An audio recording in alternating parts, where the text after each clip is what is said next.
88.1 The Burg, your movie central. Welcome to What to Watch Weekends. My name is Nathan, the host of What to Watch Weekends.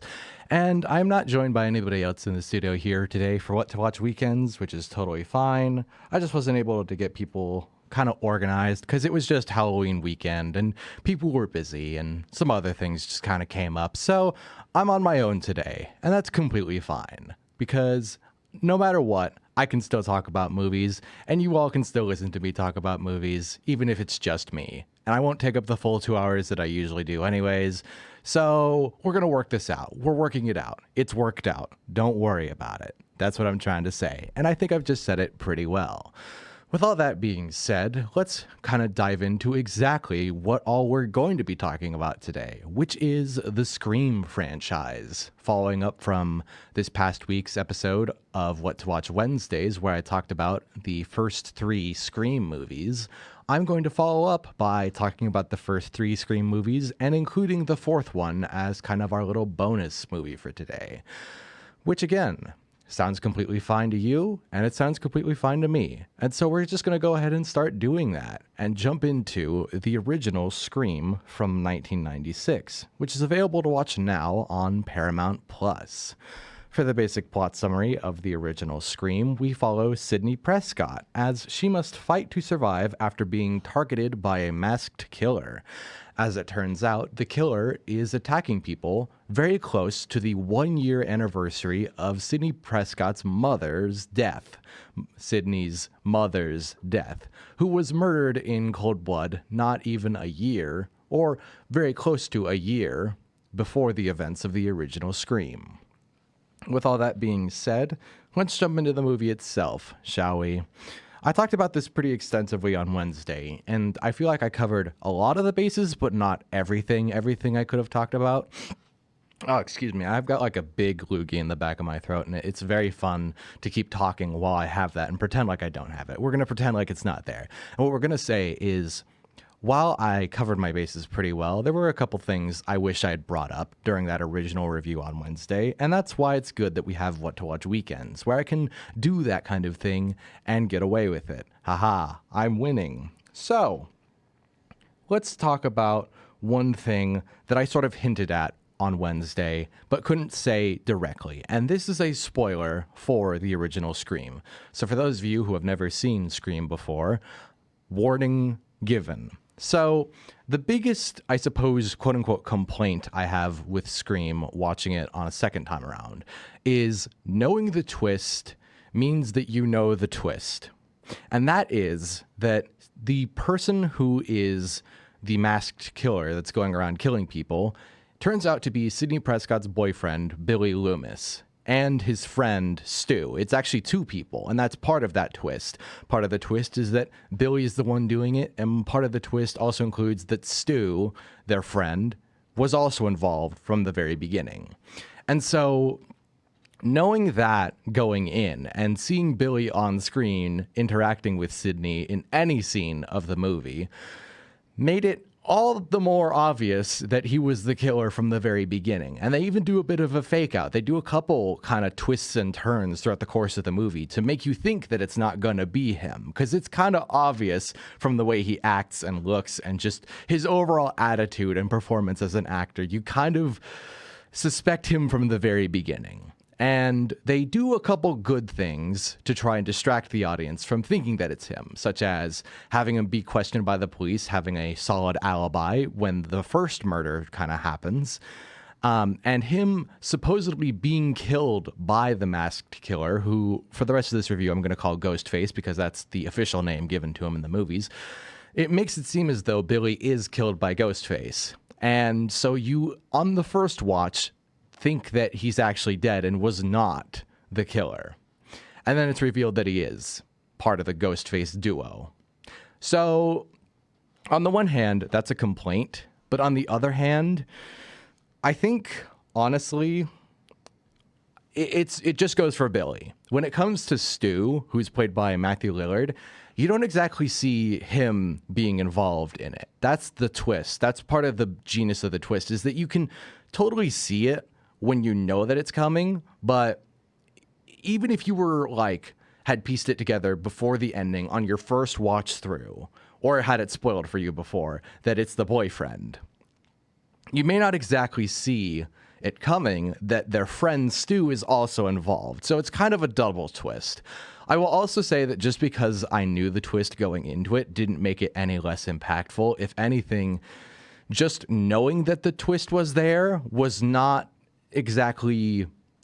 It didn't mean that I knew all the steps it took to get there originally, and it didn't mean that I remembered the exact moment that it gets revealed. So when I see that moment again, it still has that hard-hitting impact to it. It's a bit like, as a good example from a couple weeks ago here on What to Watch Weekends, it's like the twist in Silence of the Lambs, which, spoiler for that movie as well, when Hannibal Lecter is revealed to be in the ambulance rather than having escaped. And it turns out that he has disguised himself as one of the police officers who was badly wounded during an encounter with Hannibal Lecter. The twist of that scene in particular is very impactful on your first watch through of the movie Silence of the Lambs, but when you watch it again, you have this buildup of anticipation and suspense, knowing that it's going to happen, but just not exactly remembering when. And that exact principle can be applied to Scream with the twist of Billy Loomis being the killer and Stu being his accomplice. With all that being said, now that I can actually say this without worrying about spoilers, we can go into some non-spoiler territory and talk about one thing that is said during this final scene and during this whole twist that I really, really like, and something that I've seen online people talk about all the time. During the ending scene where it is revealed that Billy and Stu are working together, at a certain point, they decide to frame Sidney as the one, or no, they decide to frame Sidney's dad as the one who's responsible for all the murders earlier in the movie. And so they have him there, and they're gonna essentially fake their injuries, and by that I mean give themselves real injuries, but then make it look like Sidney's father did it. So that was painful to watch, I'll put it that way. Not painful from a bad filmmaking perspective, painful from a quite literal sense of they are inflicting pain upon themselves. That is not fun to watch. Again, factual, but it is not fun. So during that scene, at a certain point, Sidney slips away, and she's on the phone with Stu. Again, wonderfully played by Matthew Lillard. And they're having a conversation, and it's quite obvious that she has come to terms with the fact that Billy is the killer, but she does not understand why Stu is the killer. And she's talking with him on the phone going, Stu, why on earth are you one of the killers? Why did you decide to do this? I could understand for Billy because he's got a bunch of parental issues, and Sidney's mother, in fact, was part of the reason that Billy's parents split up because of an extramarital affair. So he has some motivation. Stu, on the other hand, is just there, and he's just crazy. And Stu says, as a response, quite genuinely and very sad, peer pressure, I'm way too sensitive, as his reason for being one of the killers. That, to me, was very, very funny. Now, usually a lot of fans of this series will point out the thing he says after the fact, where he says, still on the phone with Sidney, oh man, my parents are gonna be so mad at me. And to me, that's funny, but I think the reason that he's one of the killers being, peer pressure, I'm too sensitive, when he's quite literally turning into a serial killer, something about that is so deeply and darkly funny to me. I find that line infinitely funnier than my parents are going to be so mad at me. And I find my parents line already pretty funny, but sorry, peer pressure is just funnier. You can fight me on that, but it's my truth and it's my opinion. So there's that. So insignificant and so incredibly dark, but I had to mention it somewhere or I was going to burst, okay? Now that I have mentioned it, I am no longer going to burst. I think, what else do I really, really, really need to get into with the original Scream? Oh yeah, I could have gotten into this with any of the other ones, but I'll mention it now anyways. The voice that they use for Ghostface or the Ghostface disguise is done with a voice changer that Billions 2 are using, and that voice is provided by Roger L. Jackson. And that goes for all the movies. Every single time they use the voice of Roger L. Jackson. Let me say right now, if I was ever given a chance to be the voice of a slasher villain in this capacity, such as just being the voice that plays when somebody's using a voice changer to sound like a specific voice, and that becomes the trademark of that slasher character. Essentially, I want to be the ghost voice. I want to be a Ghostface voice. I want to do that. I really want to do that. I think it'd be so fun, and I got the voice for it. I've been doing radio for 3 years. Hello, I have at least some vocal training at this point. It'd be so fun. If anybody is looking for a slasher voice, let me know. That's only partially a joke, by the way. I'd still do it if anybody asked. Now that that's being said, let me see here. I think the last thing I want to bring up with the original Scream, and again, this could go for any of them, but I mean, at this point, I feel like I'm verging on repeating stuff that people have already said multiple times over. So I'm going to mention something that I personally appreciate, even if it is kind of generic. This goes for all the movies, but the original movie acknowledged the fact that the Ghostface costume and the Ghostface mask overall was kind of a generic sort of... It was sold everywhere throughout the state that the movie took place in, which was California, in the fictional town of Woodsboro. But one thing I came across during my research is that the Ghostface mask and the Ghostface outfit were already like Halloween costumes before the movie came out. And it was already pretty popular among a lot of people. And so they basically took that costume and made it the costume of their slasher villain. To me, that is a genius idea. And it speaks to the skill involved with doing something simple and effective, especially when it comes to slasher movies and when it comes to costuming. Think of Ghostface, right? And think of how many times you've seen people wearing the Ghostface mask or the Ghostface, and along with like the Ghostface hood and robe and stuff like that. And understand that it was already a Halloween costume before the movies came out. And because of the movie's success, it became more popular because of that. Genius marketing strategy, but also a very interesting way to make it not so easy to track down the killers, since it's already a well-sold Halloween costume around the time the movie comes out and is being written, right? So keep that in mind. That to me is very genius. And then take a look at some of the other iconic slasher movie villains. You've got the outliers would be Leatherface and Freddy Krueger, who are unique. They have a very different facial mask. Freddy's being all burned up and Leatherface being quite literally a leather face. Unique, right? Now take a look at the other two big ones who are very frequently referenced in the movie Scream. You have Michael Myers and Jason Voorhees. Jason Voorhees is just, his mask is the mask used by hockey goalies with like some red paint on it. Okay, so that's kind of generic, but it's simple, and it's effective, and it is iconic. Now take a look at Michael Myers, and he's just wearing a prison jumpsuit and a mask of William Shatner that has been dyed white, or painted white, whatever.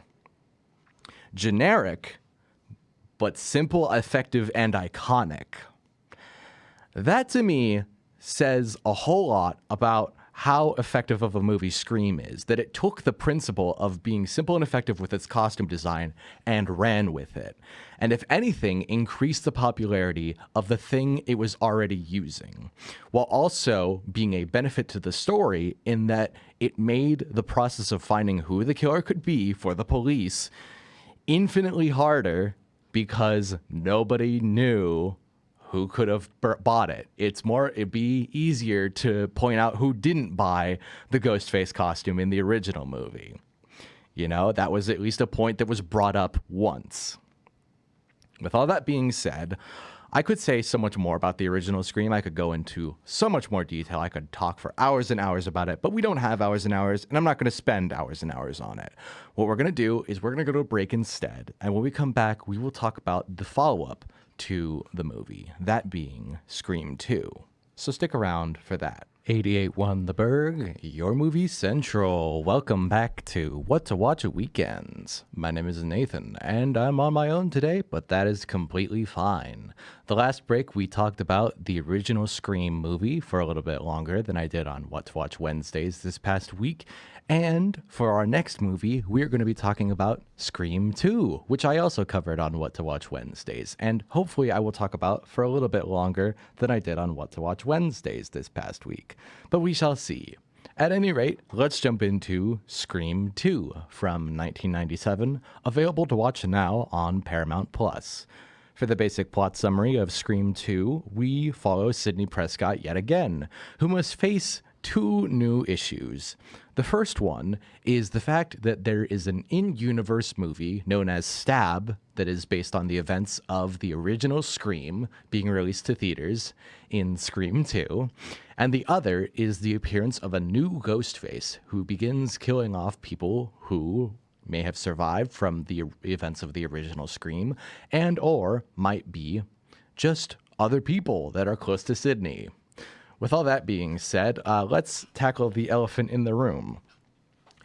It may sound a bit difficult to understand when I say in-universe movie called Stab.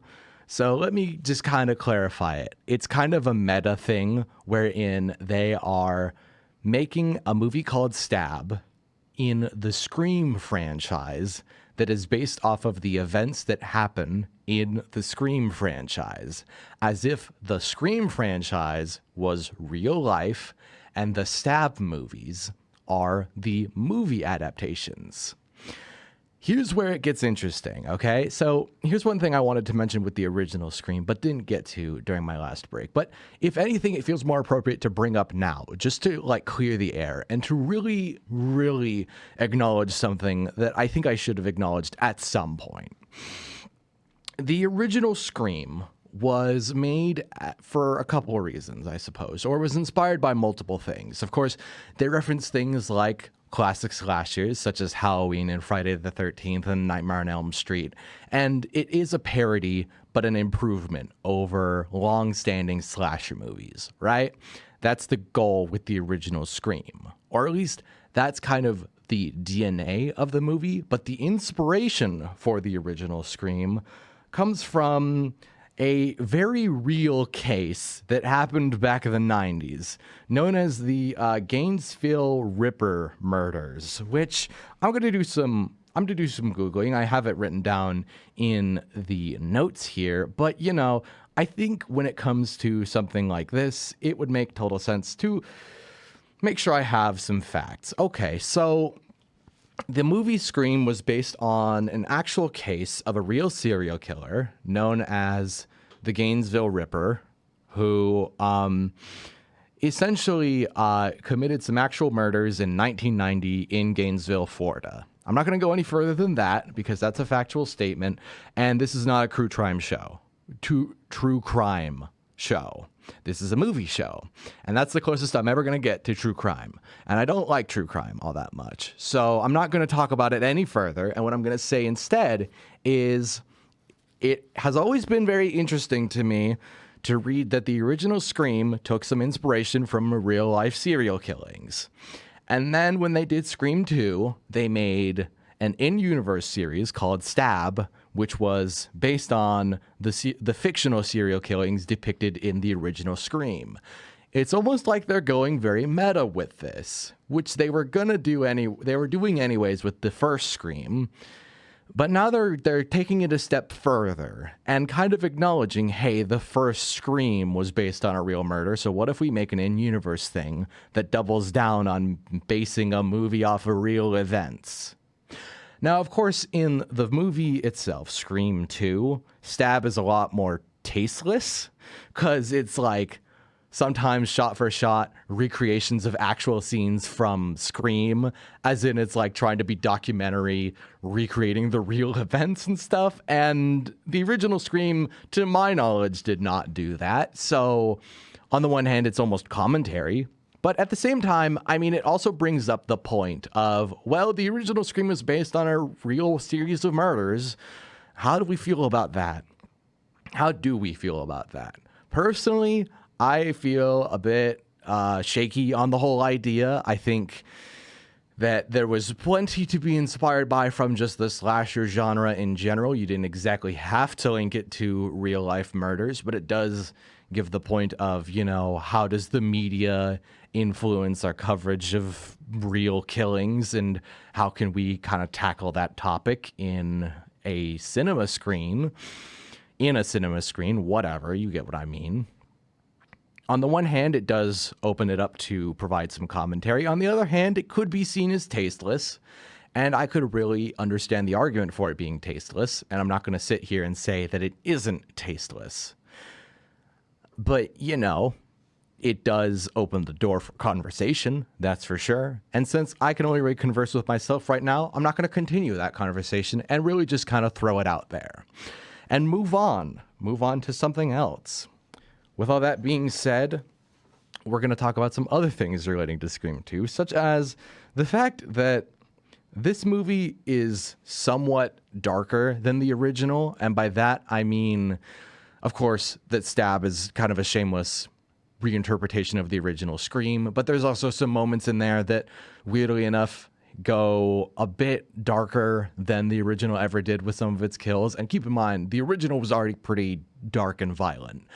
So when I say that, keep in mind that I'm going from a frame of reference of sometimes when a sequel isn't as good as the original, part of the reason for that is because they include some darker elements that don't feel exactly in line with the original or are trying too hard to kind of reinvent itself.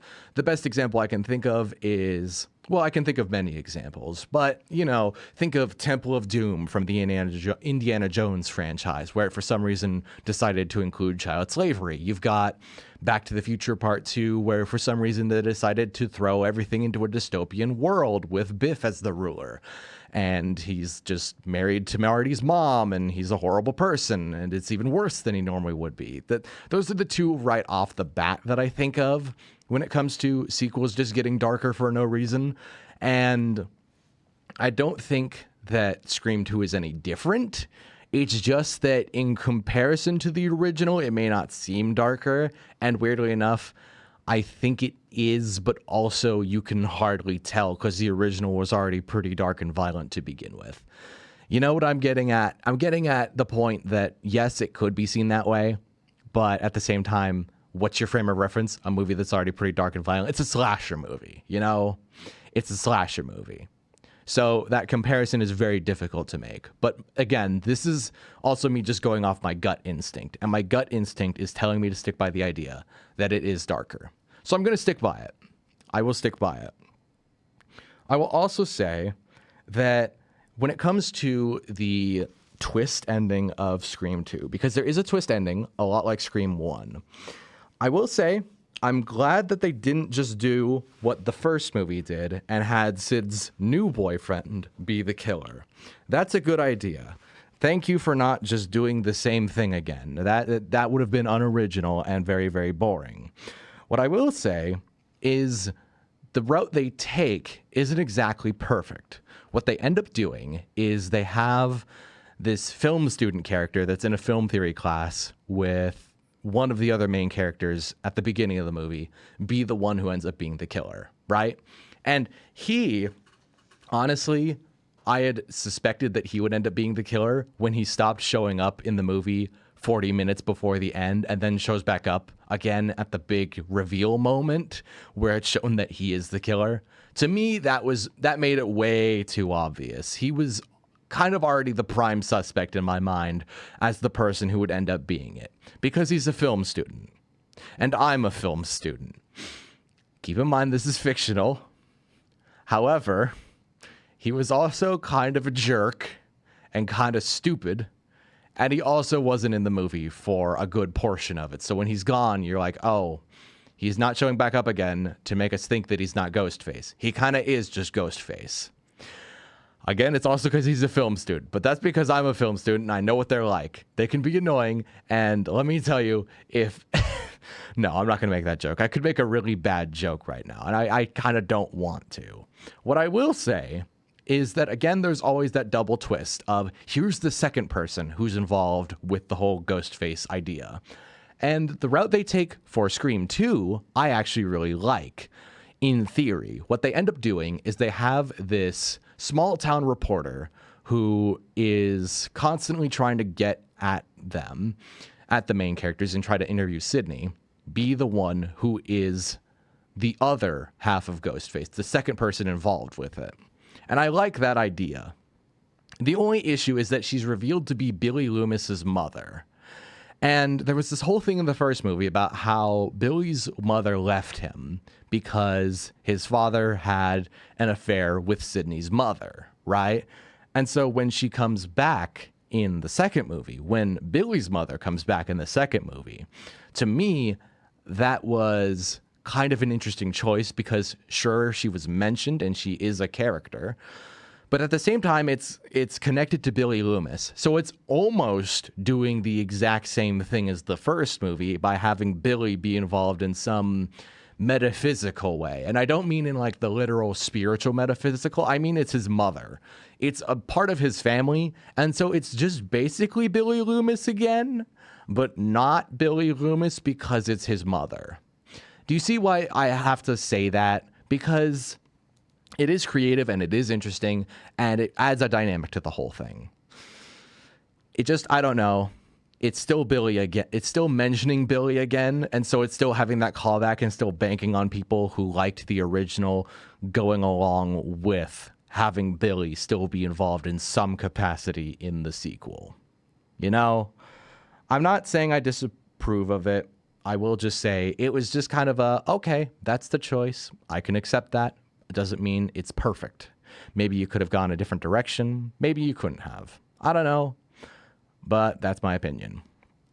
I will also say, before we go to music break, that I was fully expecting these sorority girls who are introduced very early on in the movie to end up being the killers because they were smiling too much and they were all happy-go-lucky and bubbly, and I just have an automatic suspicion of sorority girls. The moment they showed up on screen for the first time, I just sat there and went, it's a cult, it's a cult, it's a cult, cult, cult. They're gonna be the Ghostface killers. I had too much fun singing to myself that sororities are a cult, and the one that is portrayed in Scream 2 is also a cult. I may be very crazy, and that might just be a quirk of my personality, but I will live up to that, and I will totally accept the criticism that I'm just crazy like that. That is accurate. With all that being said, we are going to go to music break, and when we come back, we will jump into Scream 3. 88.1 The Burg, your movie central. Welcome back to What to Watch Weekends. My name is Nathan, and I'm the only one on the show today, but that's completely fine. For our third movie today, we're going to be taking a look at Scream 3 from 2000, available to watch on Paramount Plus. And the way I said that sounded so inquisitive. I'm like, it's from 2000? Yeah, that's because it's very difficult to just say 2000, because for some reason I always forget that that's a year. I always just think of more like 2001 or 2002 or 1999. The year 2000 odd does not come up often enough on my show to have enough practice just saying 2000 flat. Okay, so basic plot summary of Scream 3 follows Sidney Prescott yet again as she must deal with, again, the arrival of a brand new Ghostface who is targeting the cast of the in-universe movie Stab 3. Now, remember, with Scream 2, they had the emergence of the movie Stab. And so they're following it up with Stab 3. They've already made Stab 2 in universe, and once Scream 3 starts, they're now on to Stab 3, right? Right. Okay. Again, it's kind of a meta idea. Unlike the second movie, it's a bit too meta for its own good. and it leads to them losing the plot. But I said all of that on the Wednesday review, and I don't want to repeat myself, because honestly, if I repeat myself, I might be mimicking Scream 3 a little bit too much. Oopsie daisies. That was kind of an accidental burn. No, it wasn't. It was very intentional. I don't like Scream 3. I really don't like Scream 3. There's so many problems with it. There's so many issues that I have with it on the sheer basis of just comparing it to the movie that preceded it. It is such a downgrade. I think part of the issue is that the funniest line was the most applicable to the actual production cycle. And keep in mind, because there is movies within this there's a movie within the movie, they have people who are actors who are pretending to be actors on set, right? So their role is being an actor in this movie within a movie. Again, it gets so confusing for me to just explain this out loud, because the more I think about it, the more I'm like just imagining people going, what are you talking about? Okay. What I'm getting at is there's a line in Scream 3 where they say directly, how are we supposed to learn our lines when there's a new rewrite every 15 minutes? When they're talking about the movie, within the movie, Stab 3. Stab 3, which is within the movie, Scream 3. They are asking, how can we do the movie Stab 3 when there's rewrites every 15 minutes? And when I read some information on, again, Wikipedia, the most trusted website of all time, I read that the movie Scream 3 went through a bunch of rewrites that would often come in the day of shooting that they would have to contend with. So when you have a line in your movie that is criticizing rewrites and your movie went through rewrites, it actually ends up being very, very funny. But it also means that your movie that you're making has rewrites happen to it, and that's never a good sign. That might explain why the dialogue is flat and nearly everything else kind of sucks about it. But you do get the point for having the self-deprecating humor for at least 5 seconds. Congratulations, Scream 3. You get that much at the very least. And boy, do you need that at the very least, because, again, there's so many issues with it. I think the core issue is, like all bad third movies, such as Alien 3 or Matrix Revolutions, or if that's even what it's called. I can't remember, because for some reason I'm always... Okay, I think the fourth one is Revelations. Revolutions is Matrix 3. Yes? Yes. Then there's Alien 3. Then there is... What's another really good example here? What's a great example of a third movie that just did exactly this? Oh, Blade Trinity. Like all bad third movies, Scream 3 can highlight a lot of the issues with either the formula or just the overall quality of the other two movies and brings any flaw to the forefront. That is exactly what happened with Scream 3. Let me tell you that I was so ticked off by any movie reference they made in Scream 3.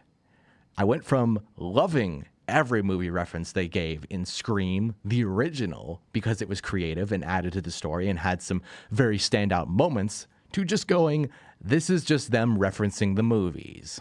They're just saying names of stuff and thinking that's a clever reference when it's clearly not. Again, I went on a whole tangent about it on Wednesday, but I also will say that Kevin Williamson, the writer for the other Scream movies, was not exactly the best dialogue writer all of the time. There were some flukes here and there. But the dialogue in Scream 3, at points, is just so frustratingly stupid. I went on a whole rant about how there's a part where they ask, is he dead? They ask if a character is dead after seeing him die. And I screamed about that. Haha, screamed at it like it's the movie Scream. You get the joke? That was unintentional, I swear, actually. I will also bring up right now that there's a part where Sidney Prescott is talking to a detective, and they're trying to solve this mystery, and it's involving photos of Sidney Prescott's mother, who I believe is named Maureen Prescott. That sounds right, Maureen Prescott. So they're going through the photos of Maureen Prescott, and they're like, wow, look at this location. I think I recognize this location. And Sydney says to the detective, "Detective, I want to see the location in these photos." And the detective assigned to the case to try and stop the newest Ghostface, who has wanted Sydney's help for the entire first half of the movie and has just met Sydney at this point in Scream 3 and is showing her the photos of her mother, Maureen Prescott, and knows where they could have possibly been taken. Asks her, "Are you sure you want to go to that location, Sydney?" Let that sink in for a second. He asks her, "Are you sure?" Yes, she's sure. She looked at the photos and thought, hey, maybe it would help solve the case that you're assigned to, by the way, to see the location in the photos. You can see why I'm very, very, very frustrated with Scream 3 from the get-go, right? It's not just me. Okay. So dialogue-wise, that's very frustrating. But we've got even bigger fish to fry. I almost said frish to fry, but that doesn't matter. What matters is two other things that really, really, really bother me. And it all stems from the core issue, again, of just amplifying any problems that the movies already had and then almost discarding what made them good and amplifying it because it's not as skillfully written. One scene in particular really got me, and it requires some context. So I'm going to back up here for a second, and I'm going to talk about a character who was brought up in the first Scream. We have the character of Randy, who was played by, let me do some research very quickly, Scream. Not Screen. Scream. Randy was played by Jamie Kennedy. So Randy Meeks is his name. He's a movie fanatic in the first Scream movie, and he's the one who does this whole break the fourth wall thing where he mentions the rules of slasher movies and says, don't ever, say, "I'll be right back," because that means you're about to be killed by the killer of the movie. And then Stu leaves the room saying, "I'll be right back." And it's almost this fun inverted twist because he ends up being the killer later on, right? And then at some point, Randy's watching the original Halloween and he's like, "Oh no, look out, Jamie Lee Curtis. Michael Myers is right behind you." And he's sitting on the couch while Ghostface is sneaking up right behind him. He's breaking the fourth wall in a lot of fun and interesting ways. And he's explaining the rules of slasher movies. And it's very funny and very entertaining. And he ends up dying in Scream 2, which is unfortunate, but had to happen to somebody from the original movie. He survives the first movie just barely, so might as well have him die in the second movie. Okay, fine. Now, Randy's not my favorite character. He's far from it, but he's an interesting dynamic added into these movies, or at least the first two. Now, when they did the third movie, they thought to themselves, okay, so how do we have the explanation of the rules of slasher movies since we're doing our third movie? And we had Randy do it in the other two, because he did do it in 2 as well.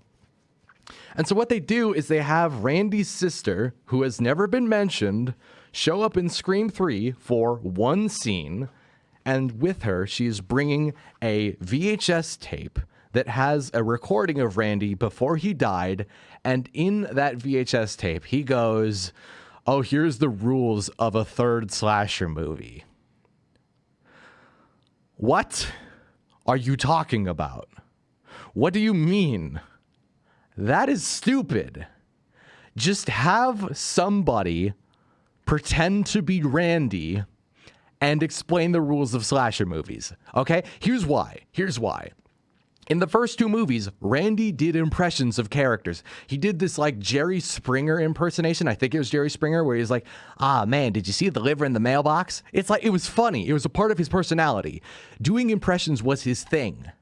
It was part of his thing, right? So think about it. For Scream 3, where he's already dead, have one of the other characters do an impression of Randy and explain the rules of slasher movies.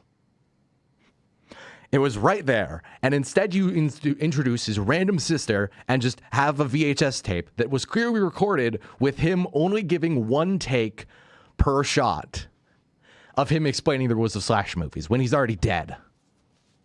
That was a stupid move. It's even dumber to think about who they had as the twist villain for this movie. I wish I could get into this right now. I could, but we'd be here all day. So here's what I'm going to say instead. The man who ends up being the big mastermind of this movie, keep in mind there's only one villain this time around. There's not two, there's just one. Ends up being this guy named Roman, who was a director of Stab 3, the director of Stab 3. And he turns out to be Sydney's long-lost brother who came from Sydney's mother when she had an affair with somebody else. And he is her son and is technically Sydney's brother of some capacity. Step or half, I don't know. What I do know is that he's just her brother. And he's the only villain. And he was introduced as being the fake out to not be the villain because he gets arrested early on as suspected of being the villain. What? You know how stupid it was? You know how stupid of a twist this was? Earlier in the movie, I said to myself, man, it's obviously the detective who asked Sydney, hey, do you want to go to the location that these photos were taken at? And was just not very good at his job. I said to myself, it's got to be this detective. But imagine how crazy it would be if Roman ended up being the villain.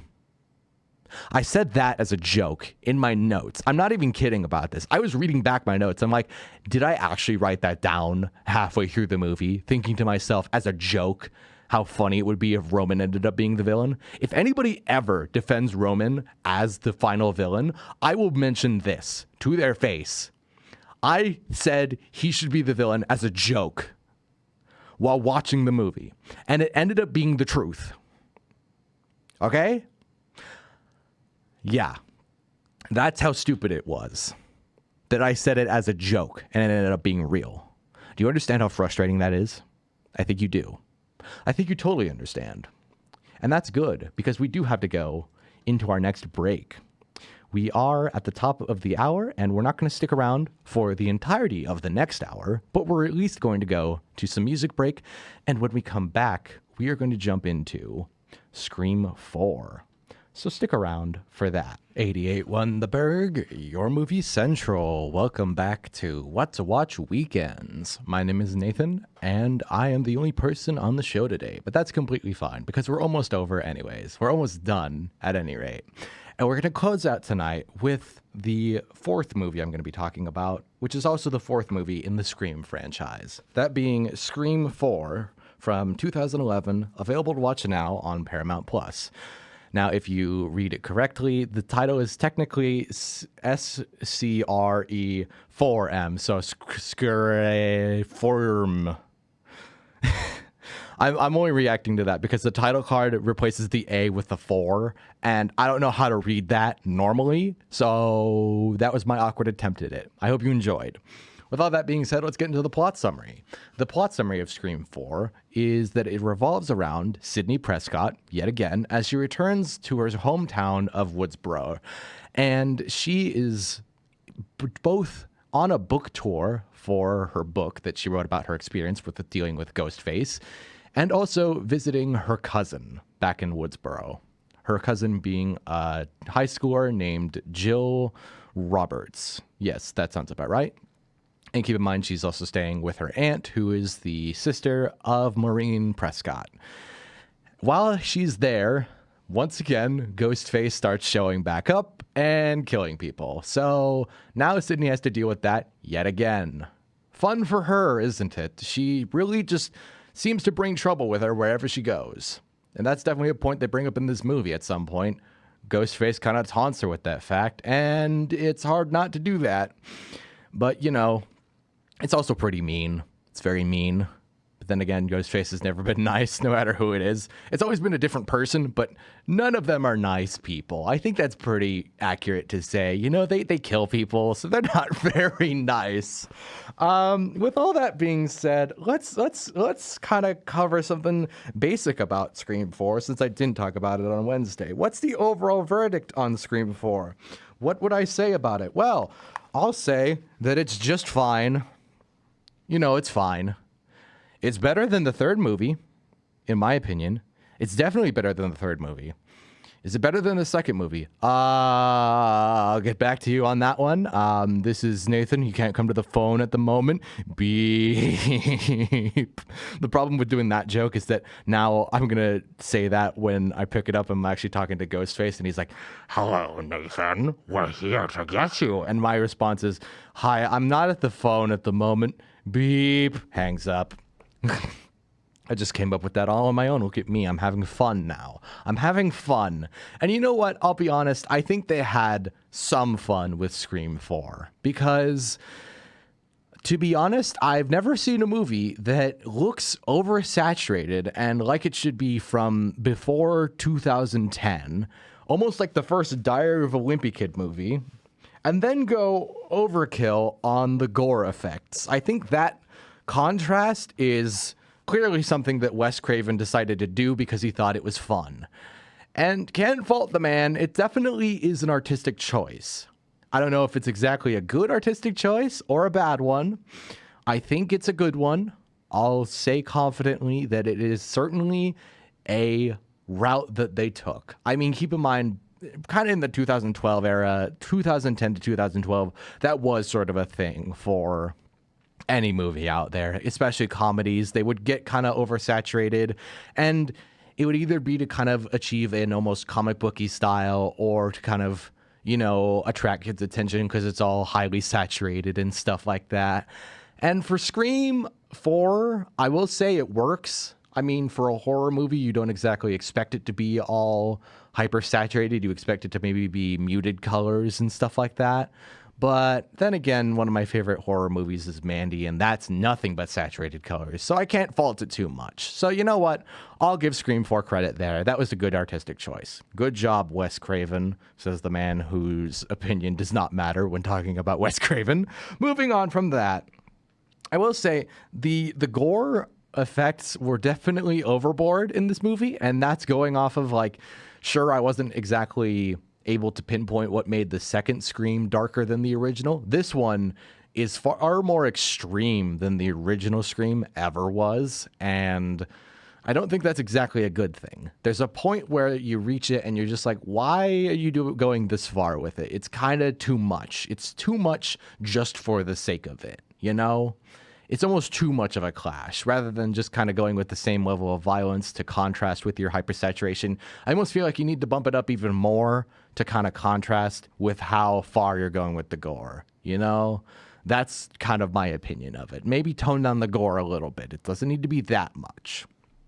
I will also say that in comparison to the other three movies, I think the editing on Scream 4 is much better. There's a very interesting flow and rhythm to the editing, and this is coming from someone who does editing all the time. So it's like, yes, I'm going to focus on the editing, but also, I mean, the editing in the other Scream movies ranges from the first movie where it's like, here's a technical thing here or there. There's maybe a glitch with this part, so we kind of have to cut to this angle, even though it may not make sense, to pretty decent with the second movie to, like, I don't even remember what the editing was like in the third movie because it was already a bad movie, so the editing wasn't going to save it, to now Scream 4, where the editing is really good, at least in my opinion. And then I realized that the story doesn't exactly have the same momentum and doesn't have the same pacing as the editing. And all of a sudden it becomes this very weird contrast to sit there and watch, because I'm thinking to myself, wow, if only the story was moving to match this speed and this rhythm of editing, I think it would be a really good combination. But if anything, I think it's a bit mismatched. It's again like the saturation and the gore. I think it's kind of mismatched with each other, and you should have bumped up one of them in order to match the other. I think I'm getting to the point where I'm realizing that, honestly, the original Scream was just the best one. And that's kind of always to be expected, especially when looking at trilogies or sequels or follow-ups and stuff like that. But I mean, there's always been cases of better movies, I guess. But I'm just realizing when it comes to something like Scream, you can only do so much before it kind of gets tiring. And it gets kind of predictable. And that's a bad thing when it comes to parodies specifically. When they get predictable or when they follow a formula, it no longer becomes novel. Part of what made the original Scream so good is how novel it felt. Even to me, who was watching it years later after it came, like years after it had actually originally come out. I had spent the entire week before watching the original Scream for the first time, watching things like the original Halloween and Friday the 13th and Texas Chainsaw Massacre. And I talked about Nightmare on Elm Street. I was kind of marinating in the idea of slasher movies. And so when I saw Scream and saw how it parodied those elements and did a lot of things better than most slasher movies, I was in shock, and I was really pleasantly surprised by the movie and thought it was amazing because of that. But when you compare the other Scream movies to that first movie, you start to realize that if anything, they just gradually downgrade that overall level of high quality that the first movie already had going for it. Remove all the surprise and you're still left with a very good movie. That's what I learned on a second watch with the original Scream. Remove the suspense and just kind of have the first movie in the back of your mind while watching any of the other sequels, and you start to realize that they're all just a very gradual downgrade. And granted, the third movie was the worst downgrade of the lot, but the fourth movie wasn't exactly better than the second movie, I don't think, and it certainly wasn't on the same quality as the first. I don't think it was like 10 times better than the third movie. I think the only thing they really did better than the third movie was the twist. And even then, it's almost a repeat of the first one. Or it's just not exactly, it doesn't hit the same as the first movie, even knowing what the twist in the first movie was. And this is where I'm going to spoil Scream 4 again. And I mean, What to Watch Weekends, this is spoilers. This is where I'll give Scream 4 a lot of credit. I was not expecting for the killer in Scream 4 to be Jill Roberts, which is the cousin of Sidney Prescott. I did not expect that. I did not expect her to be involved in it. I did not expect her to be all jealous of Sidney's publicity and lean into the angle of wanting publicity and becoming the sole survivor, and basically framing a bunch of other people for being Ghostface and then going, well, I'm the sole survivor, and it also ended up in Sidney's death as well, and I'm the only one who lives, and I'm the surviving member. That, to me, was unexpected, it was interesting, and it had dynamics to it. I think part of the reason that happened was because they got Kevin Williamson back to write the script for Scream 4, and he wasn't writing the script for Scream 3. This is where I bring up a very important point, however, and that is my complaints with the Scream franchise overall. And this is a very big idea, and it's something that we can really dive into now that I've mentioned that the killer in Scream 4 is Sidney's cousin. First of all, Sidney's dad in Scream shows up for a total of, I think, 5 minutes. And he's never used again. Now, I don't know. I know what Kevin Williamson would have done if he had written the screenplay for Scream 3. I know he would have made it a cult of followers who really loved the Stab franchise and were all Ghostface. I think that would have been interesting.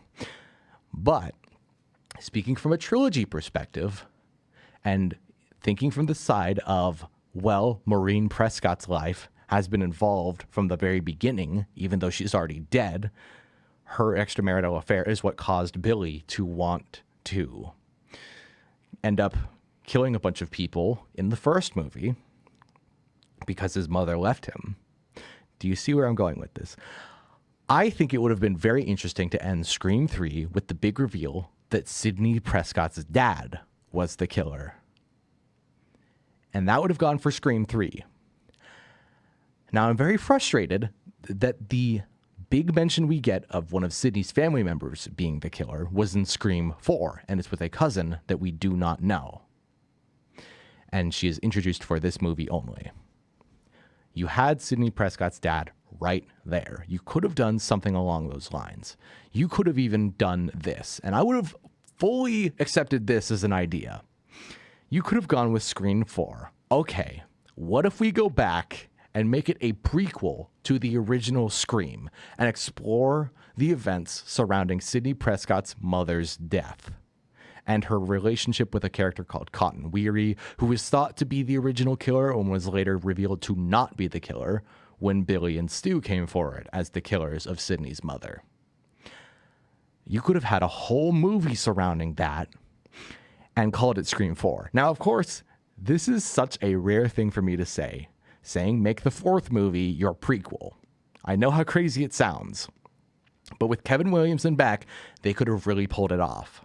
I'm not complaining about what we got with Scream 4, but I'm complaining about what we got with Scream 4. You could have done so much more than just introducing a new cousin character and going off of that being the killer.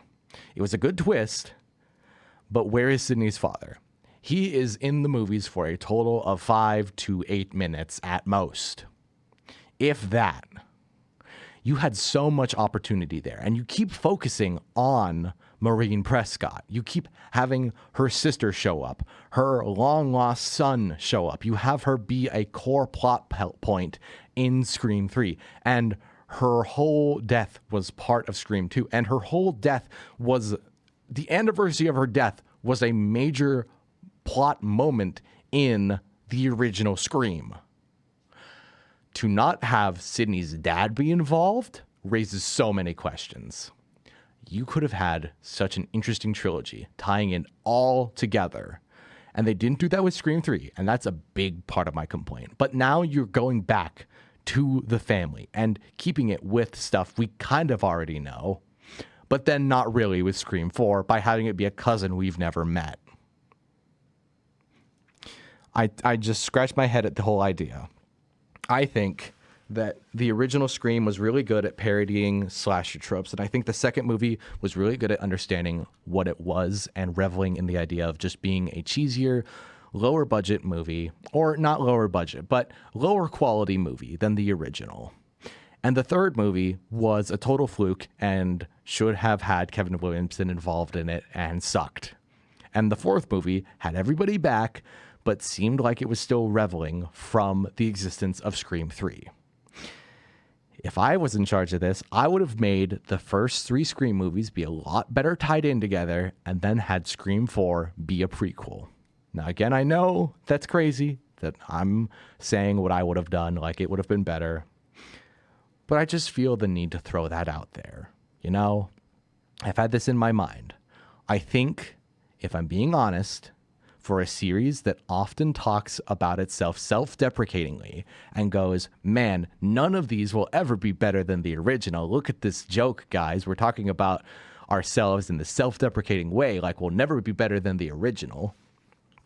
I think it's very interesting that they just say that and then never really try to be better than the original. And if they do try, they aren't trying hard enough. Because completely honestly, none of these are better than the original. The original was already so good to begin with that it was really hard to one-up it. And they could have done a better job at tying everything else together and understanding that, rather than just having the self-awareness that they aren't better.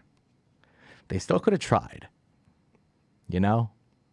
And honestly, I've only seen the first 4 Scream movies. I like the first Scream, and I like the second Scream, and I don't like the third Scream. And I was fine with Scream 4, but I have no interest in watching the other 2. I have no interest in watching the Scream that's just called Scream from whatever, 2019. I don't even know what year it came out in. It's just called Scream, and it's technically Scream 5. I have no interest in watching Scream 6 either, because Those two, if they went meta with it, I think I would just lose my mind and go, you're just not understanding this. You're not understanding that the self-deprecating humor is not helping you. You're just not going to be better than the original. So can you just start playing it straight? And if they do start playing it straight, I don't even think it's going to work. And I know for a fact that I'm not excited for the fact that they're making a Scream 7. That's right. Last week, the day after I reviewed Scream Trilogy, last Thursday, they announced that they're making Scream 7, and they're bringing back Sidney Prescott, and she's going to have to deal with Ghostface attacking her daughter. That's the plot summary of Scream 7, to my knowledge. If I have problems with how they've been treating it so far, I think it's safe to say that there's going to be problems with Scream 7. It's just not going to be as good as the original. I find it funny that the day I talk about the Scream trilogy, the day after, they announced Scream 7. That can't be a coincidence, can it? Yes, it can. But it's a very, very, very funny coincidence. And I'm going to say it right now. I'm likely not going to go see Scream 7 when it comes out to theaters. I'm not all that excited for it. I don't think it's going to be good. I have severe doubts. As much as I love Nev Campbell, and as much as I love the fact that they're still going to be using the voice of, what's his name? Let me look in my notes yet again. Roger L. Jackson. Yeah, sure. He's back. She's back. They're going to have references to the original movie. It's not going to be the same. The original movie can't be beat. And that's just my opinion, but I feel very strongly about that opinion. And none of these movies have proven that they can beat it. So there. With all that being said, thank you all for tuning in to What to Watch Weekends today. I'm going to send us off to music, and I'm not going to be coming back because this is the end of the show. With all that being said, I will be back this upcoming Wednesday from 8 to 9 p.m. here on 88.1 The Burg, where I'll be doing another episode of What to Watch Wednesdays. We're out of Halloween month, so I'm going to be going back to the normal schedule of talking about some other stuff. I will also be back this upcoming weekend for What to Watch Weekends, whichever day that's going to be, most likely Saturday from 8 to 10 p.m. here on 88.1 The Burg, another episode of What to Watch Weekends. If you want to follow along with either show, What to Watch Wednesdays or What to Watch Weekends, please be sure to follow along at What to Watch Wednesdays, all one word, no caps, no spaces, on both Instagram and YouTube. And with all that being said, I'll be on this Wednesday telling you all what to watch. Good night, everybody.